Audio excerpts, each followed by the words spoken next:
Okay. And grab a bright color and just lay in, not looking at the reference. We're just taking our understanding of rendering forms. And we know that the polygons facing the light are going to receive light and the polygons facing away will not. Or as they face away, they'll just be less and gradually less lit.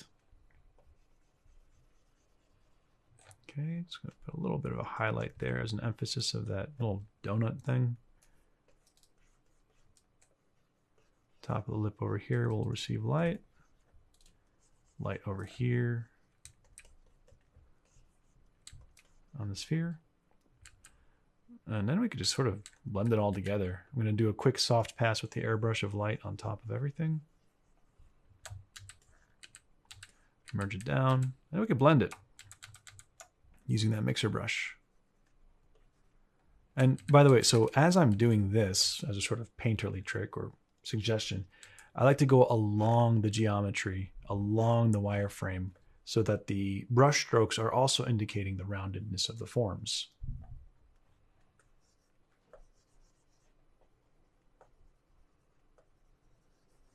Okay, gonna just blend along using this mixer brush.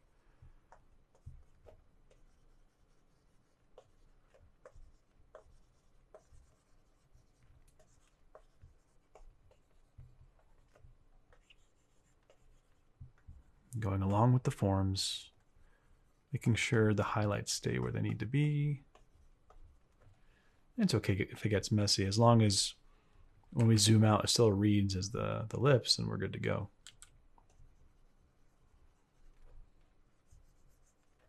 Let's grab the bristle brush. Rough round bristle 13.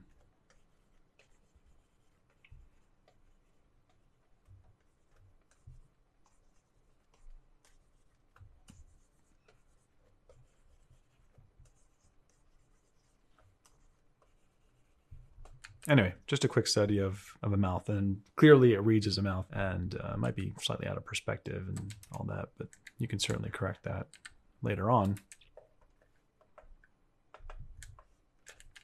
And then bring back some of those shadows.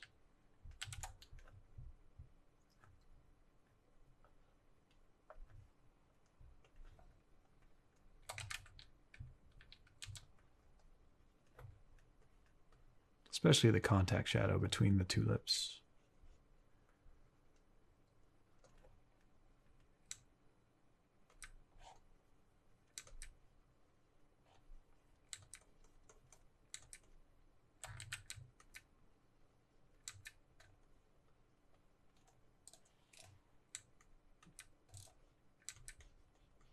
All right, cool. Well, that is the part where we're understanding the form. Now let's try to actually do the same thing, but on the sketch that we have of the character.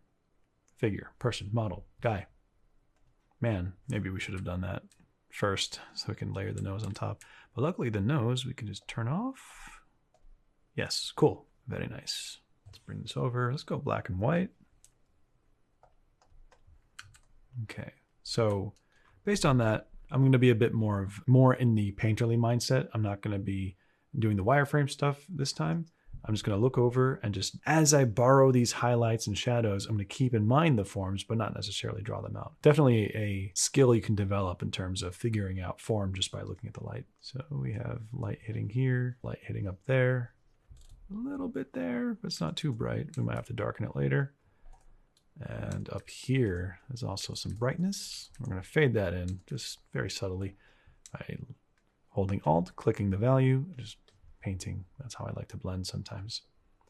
Okay, and there's light there. We already have some values here set up for us. We could just use that to our advantage. And let's blend in that spherical geometry there.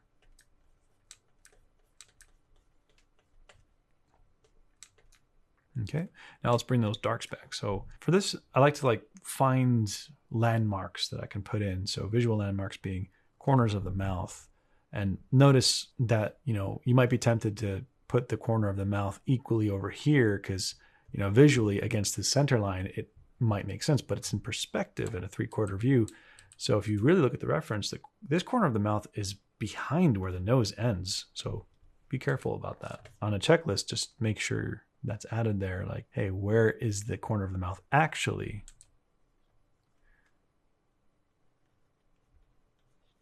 All right, I'm going to draw the contact line between the lips and make that a little bit darker.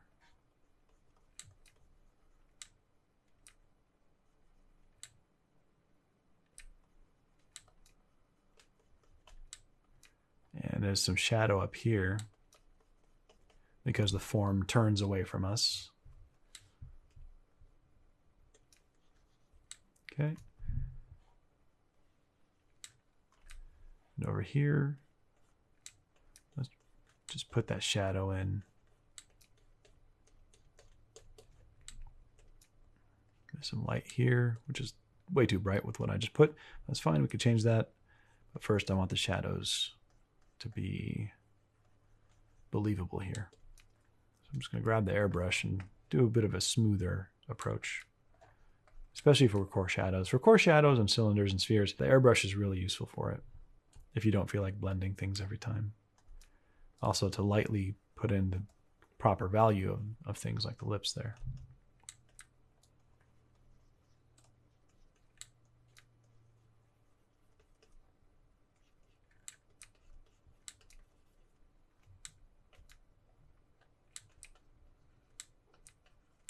Okay, just ping-ponging my eyes back and forth, noticing subtleties and values, gradating here. Just gonna sneak that in there.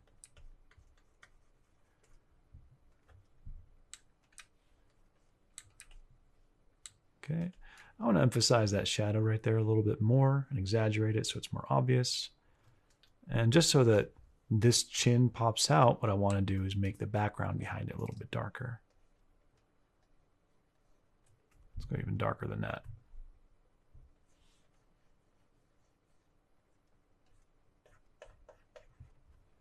Okay.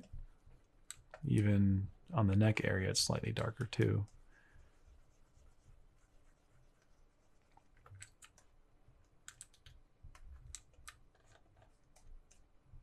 And we'll blur it a little bit with the airbrush because it doesn't need to be that sharp and in focus. Let's go ahead and turn the nose back on and see how it looks together. Yeah, cool, it works. Let's go ahead and erase some of this from the nose layer. And it's starting to come together piece by piece. You might be wondering, is this the approach that you should do to do a study portrait black and white from reference? Not really. This specific method is to go carefully piece by piece to understand the form of things. Later on, there will be an assignment and, well, demo and assignment of my method of doing portrait studies of people in black and white to understand the light, the value groups, but this is right now to focus only on form.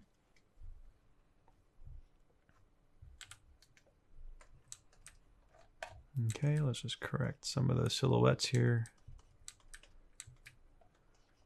Okay, so I've made the nose too far to the left. Well, that's okay, we could just move it over. Oops. Like that.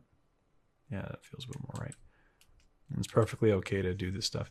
You know, one might argue that, well, hey, if you're going to use transform and undo and eraser and all that stuff, that you're missing out on learning properly.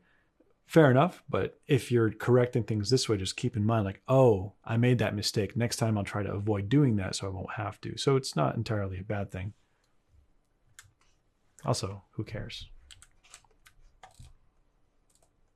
As long as you keep studying and trying over and over again, you'll get good, even though everything isn't a super perfect and ideal way to do it. Okay, let's make this part darker and just shade this all in.